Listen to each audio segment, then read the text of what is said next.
Bom, no vídeo de hoje nós vamos conversar um pouquinho sobre Cavalo de Terra, que é um romance do Otávio Linhares publicado em 2021 pela editora Moinhos, a quem eu agradeço o envio deste meu exemplar. Muito embora Cavalo de Terra seja o primeiro romance do autor,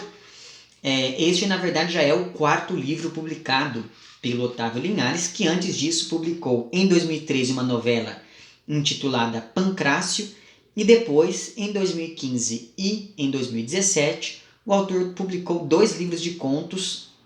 sendo eles respectivamente O Esculpidor de Nuvens e O Cão Mentecapto. Quanto a este romance aqui, ele trata basicamente da dissolução de uma família narrada a partir da perspectiva do filho caçula, que é esse menino que deve ter algo em torno dos 10 ou 13 anos de idade e que nunca chega a ser nomeado. E essa indefinição etária, mas também identitária, que ronda o narrador protagonista, é bastante importante, já que é a partir desse discurso marcado pela indefinição que o enredo vai se estruturando. E aqui já cabe um breve comentário sobre um detalhe importante deste livro. Se você parar para pensar, o tema da derrocada familiar é bastante frequente na literatura desde pelo menos o século XIX, quando a gente pensa, por exemplo, no auge do romance realista. Isso significa que o interessante de Cavalo de Terra não é tanto o que se conta, mas sim como essa história está sendo contada. E esse modo de contar, esse modo de narrar é bastante experimental quando a gente pensa na pontuação, quando a gente pensa no recurso à oralidade, na organização interna dos capítulos, sem uma ideia de progressão narrativa, mas sim a partir de certos episódios da vida do narrador que fazem com que ele recupere alguns detalhes do passado, não só dele próprio, mas também de toda a sua família. Então, a partir desse tipo de expediente narrativo é que se observa no romance isso que a gente convencionalmente chama de experimentalismo formal. E tudo isso acaba compondo um mosaico de situações vividas ou recordadas e de vozes que surgem a partir da voz do próprio narrador, de modo que a leitura deste romance, até por conta do estilo de escrita aqui do Otávio Linhares, acaba sendo bastante veloz. E essa velocidade é reforçada ainda mais por conta do caráter bastante cotidiano daquilo que, na maioria das vezes, está sendo narrado. Mas antes de falar do texto em si, de Cavalo de Terra, eu prefiro fazer um breve comentário sobre um romance, sobre o romance como forma literária, e eu vou fazer esse meu comentário a partir de 2 textos do Lukács. O primeiro é um ensaio chamado O Romance como Epopeia Burguesa, e o segundo é um livro chamado A Teoria do Romance. O que o Lukács propõe nesses 2 textos é uma revisão do Hegel, que foi quem primeiro fez essa associação entre a forma do romance e a consolidação da burguesia na sociedade pós-Revolução Francesa. Acontece que, para o Hegel, o romance ele concilia esteticamente o indivíduo e a sociedade. Só que, para o Lukács, essa conciliação ela não é possível mesmo no campo estético, de modo que, segundo Lukács, o romance vai elaborar, na verdade, as contradições da sociedade burguesa que só ficam visíveis ao sujeito na medida em que ele se distancia daquela mesma sociedade. Porque enquanto o sujeito está inserido no meio social, ele se adequa a uma lógica de organização teoricamente racional E por isso mesmo, ele não consegue ver e muito menos elaborar discursivamente os problemas que fazem parte intrinsecamente dessa estrutura social. E é por isso, por exemplo, que em romances como Os Anos de Aprendizagem de Wilhelm Meister, que é um livro do Goethe, a formação do protagonista, que é também o personagem título, se dá para e passo, ele se afasta daquele mundo ordenado pela lógica burguesa que regia o seu ambiente familiar. Não por acaso, o Lukács chama o protagonista do romance moderno, iniciado pelo Goethe lá com o Meister, de indivíduo problemático. E daí ele diz o seguinte na página 82 aqui da Teoria do Romance, no capítulo intitulado A Forma Interna do Romance. Ele diz: o processo segundo o qual foi concebida a forma interna do romance é a peregrinação do indivíduo problemático rumo a si mesmo. O caminho desde o opaco cativeiro na realidade simplesmente existente, em si heterogênea e vazia de sentido para o indivíduo, rumo ao claro autoconhecimento. Depois da conquista desse autoconhecimento, o ideal encontrado irradia-se como sentido vital na imanência da vida. Então veja que existe, nesse trecho que eu acabei de ler aqui para vocês, uma correspondência entre a formação do indivíduo, que parte em busca desse autoconhecimento, e para isso se distancia do cativeiro da realidade social, e a criação de um entendimento que preencha esse vazio de sentido anterior. E por mais que O Cavalo de Terra aqui do Otávio de Linhares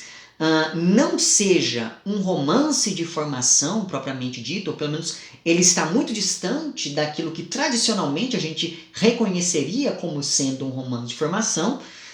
ainda assim é possível observar esse movimento destacado aqui pelo Lukács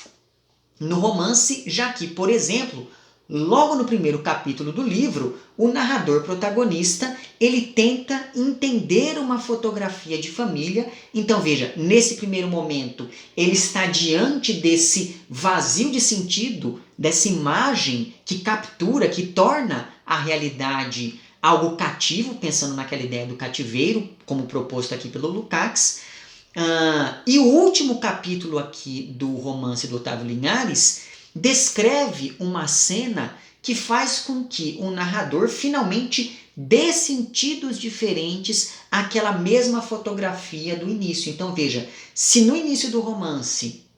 esse narrador se depara com esse vazio de sentido diante da realidade, quando nós pensamos no último capítulo do livro, quando ele já passou ali por um período de formação, muito embora, novamente, este não seja um romance de formação tradicional e clássico, então depois que o narrador passa por todo esse processo, ele acaba reconhecendo naquele mesmo recorte do real, que é a fotografia, novos sentidos que antes lhe eram completamente desconhecidos, completamente, enfim, vetados à sua capacidade cognitiva e mesmo discursiva, mas eu vou falar disso depois. De igual modo, em vários trechos do romance, o narrador aqui do Cavalo de Terra imita as pessoas e, naquele último capítulo, antes dele ter essa sacada sobre a fotografia que ele tinha visto no primeiro, no último capítulo do romance, esse narrador, e daí é claro que eu não vou poder, enfim, elaborar melhor essa cena, mas enfim, para não dar spoilers, mas no último capítulo do romance, o narrador faz vários desenhos nas paredes de casa. Então veja que essa tentativa de se apropriar, no caso das imitações, ou de elaborar uma linguagem, no caso dos desenhos que ele faz no último capítulo,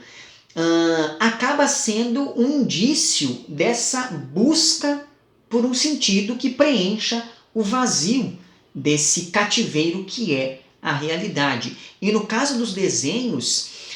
Essa busca por preencher o vazio é quase literal, dadas as circunstâncias aqui do enredo, mas aí, novamente, eu não vou poder explorar muito bem essa ideia, porque isso está bem no último capítulo e assim, isso pode ser spoiler para alguém, e eu acho que é mais interessante você chegar a esse trecho do romance sem saber de muita coisa, mas tão logo você leia esse último capítulo e perceba esse movimento do narrador fazendo aqueles desenhos nas paredes, eu sugiro que você repense esse trecho que eu li aqui do texto do Lukács. Evidentemente eu vou deixar certinho as referências bibliográficas no box de informação deste vídeo que você está vendo. Mas enfim, além disso tudo, ao longo de todo o enredo aqui de Cavalo de Terra, existe um descompasso interessante no modo de narrar. Porque se por um lado o protagonista é esse pré-adolescente ou esse sujeito no início da adolescência, que muitas vezes não consegue expressar aquilo que está sentindo, por outro lado, ele é um narrador bastante verborrágico, e essa verborragia se liga àquele mosaico narrativo que eu mencionei antes no início desse vídeo aqui. Então, é como se esse narrador nem sempre conseguisse acessar a dimensão simbólica da realidade, e por isso mesmo, em vários momentos, ele está falando de um determinado evento, e daí ele diz: não sei que, não sei que lá, e ele repete isso várias vezes ao longo de todo o romance. Então veja, essa construção, não sei que lá, atesta essa impossibilidade que o narrador tem de elaborar discursivamente a vida. E essa incapacidade, essa impossibilidade de elaboração discursiva se adequa até mesmo à faixa etária desse sujeito, que, como eu disse para vocês, tem alguma coisa ali entre os 10 e os 13 anos. Agora veja, se o romance é, conforme disse lá o Lukács, a epopeia da burguesia, e se a burguesia e se a família é uma instituição burguesa, então um romance que aborda a dissolução de uma família, como é o caso aqui de Cavalo de Terra,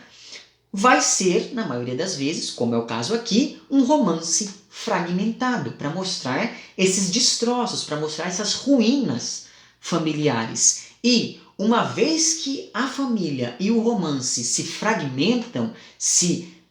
tornam essas ruínas, isso se reflete na fragmentação do próprio narrador, que é esse menino pobre que veio de uma família disfuncional e cuja vida é, na verdade, uma sucessão ininterrupta de tragédias. Só que o estilo do autor, o estilo aqui do Otávio Linhares,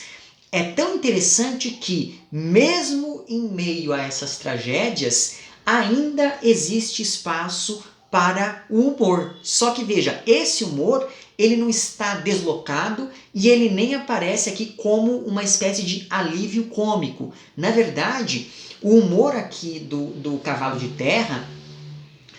primeiro, ele está muito ligado à faixa etária do narrador, e eu gosto de frisar bastante isso, para a gente sempre ter em vista a idade desse sujeito, porque é uma idade que impõe certas limitações narrativas, o que não significa que tecnicamente este seja um romance limitado, e eu acho que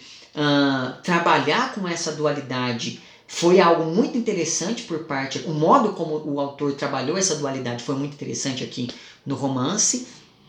Mas enfim, então veja, esse humor ele aparece aqui de modo a reforçar o peso de várias passagens do romance, mesmo quando confere a essas mesmas passagens uma leveza maior. Então é muito interessante porque, novamente, não se trata de um humor escrachado, não se trata de um humor deslocado, não se trata de um humor que faz com que a gente respire aliviado. Na verdade, é um humor que ele aparece de maneira tão inesperada que acaba tornando ainda mais grave, ainda mais trágico todo o enredo, todo o resto do enredo, e eu achei isso bastante curioso também. E ainda pensando nessa dissolução da família, é interessante perceber que, ao longo de todo o romance, o narrador diz que passa muito mais tempo em uma casa abandonada do bairro do que na casa da própria família. E no último capítulo do romance, o narrador escuta quando alguém diz que vai ter que demolir a casa na qual esse narrador viveu grande parte de sua vida. Portanto, é como se só existissem duas possibilidades a esse sujeito diante da fratura entre ele e essa lógica da sociedade burguesa. Então, ou esse narrador se depara com o vazio da casa abandonada, e esse vazio traduz o abandono do próprio narrador diante das relações que se estabelecem entre ele e os demais membros da família, sobretudo os irmãos. Então, ou ele se depara com esse vazio da casa abandonada, ou ele se depara com a destruição da casa do passado, daquela casa que representa, de fato, as suas raízes familiares. Então, e essa destruição aparece graças às circunstâncias que permitiram que a casa dele fosse demolida. E é muito interessante notar que, diante dessa percepção sobre a destruição da casa,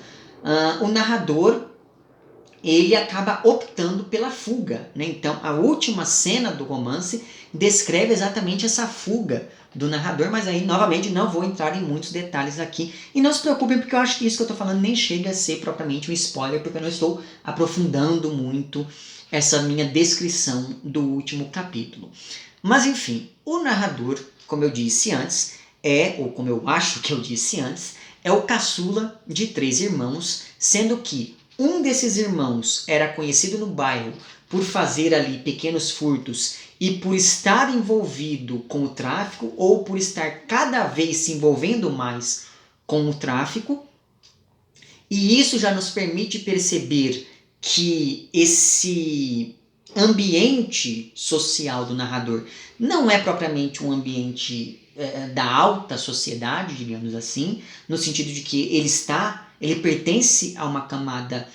mais baixa da sociedade. Só que, por outro lado, o outro irmão desse narrador representa ali a aposta da família em um futuro melhor. Então, ele é bonito, ele é másculo,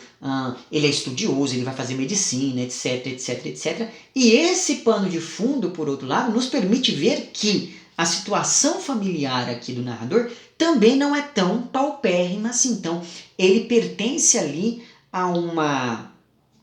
classe média baixa ou algo do tipo, talvez até um pouco abaixo do classe média baixa, mas ele não chega a ser assim um pobre, miserável ou coisa do tipo. Ele está nessa zona indefinida, a família dele está nessa zona indefinida, assim como ele também, né, esse narrador também é um sujeito meio indefinido diante dessa família, porque todos na família têm uma posição muito bem estabelecida,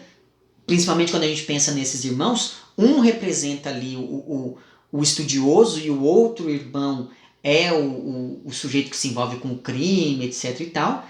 E diante dessa tensão entre os dois, está o narrador que fica ali oscilando o tempo todo, né? E daí, pensando nesse irmão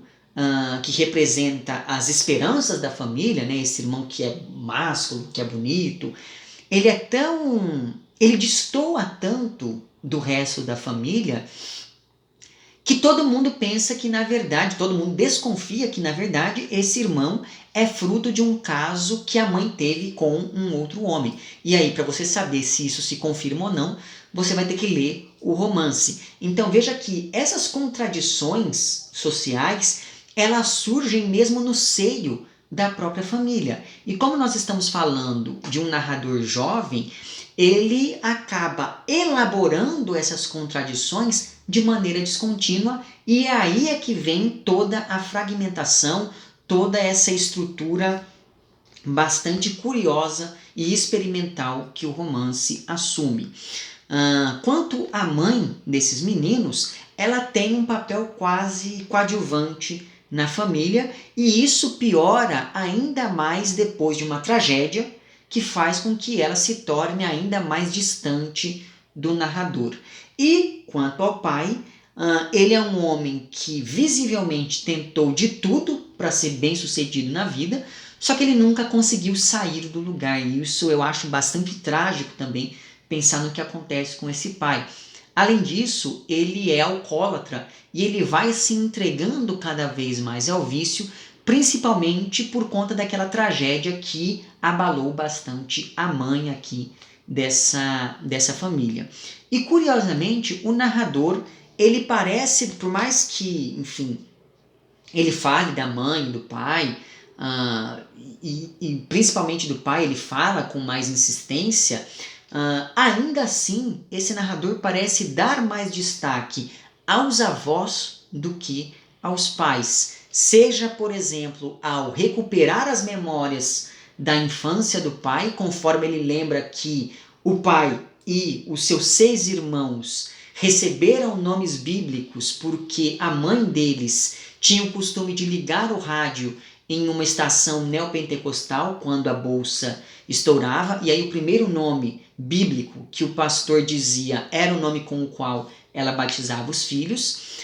seja lá ao se lembrar com bastante afeto do avô materno fazendo a barba com perfeição cirúrgica, mesmo que isso levasse várias horas. Então, existem aqui vários trechos em que esse narrador vai falar dos avós, sejam lá os maternos ou os paternos, e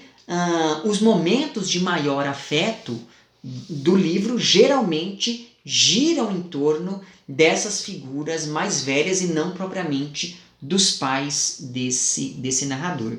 E há também vários outros trechos que se passam ou na escola ou durante as brincadeiras que acontecem entre esse narrador e o seu melhor amigo, que é um menino do bairro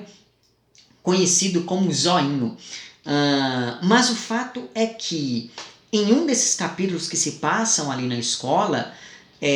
o narrador ele conta sobre o dia em que ele conseguiu,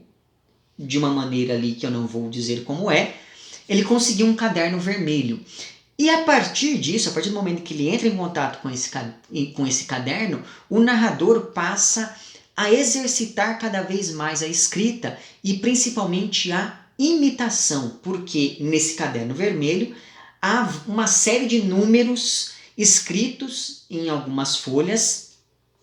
e o narrador decide dar continuidade a esses números de maneira quase inconsciente, só que para isso ele decide que antes talvez seja interessante que ele aprenda a imitar a letra do antigo dono desse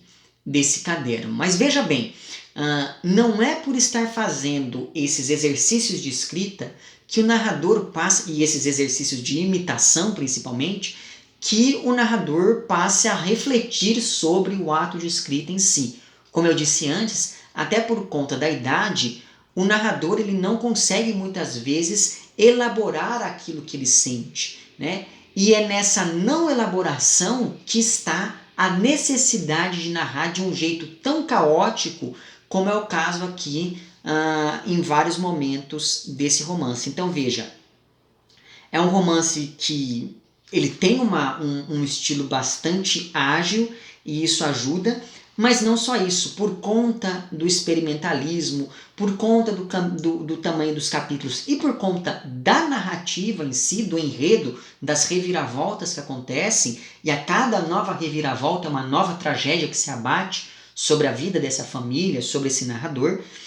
Por tudo isso, trata-se de um livro que, pelo menos eu li muito rápido, para poder saber como que tudo isso se desenrolaria. Então fica aqui essa minha recomendação de leitura. Eu vou deixar lá embaixo o site da editora e daí você compra lá pelo site, assim fortalece mais essa editora independente do nosso mercado, certo? Enfim, é isso então. Novamente fica aqui o meu agradecimento ao pessoal da editora que me enviou este exemplar. E fica também o meu convite, se você aí gosta do meu trabalho, quer e pode apoiá-lo, eu vou deixar lá embaixo o link para o meu perfil no Apoia-se e lá você entra em contato não apenas com os planos de apoio, mas também com as recompensas referentes a cada um desses planos. Fica o meu agradecimento às pessoas que já apoiam. E para você aí que quer, mas não pode me apoiar financeiramente, você pode fazer isso mostrando aqui para o algoritmo do YouTube que esse meu conteúdo é relevante. Então faça toda aquela coisa, né? Comente, compartilha, curta, etc e tal. Certo? Vemo-nos então nos próximos vídeos e um amplexo.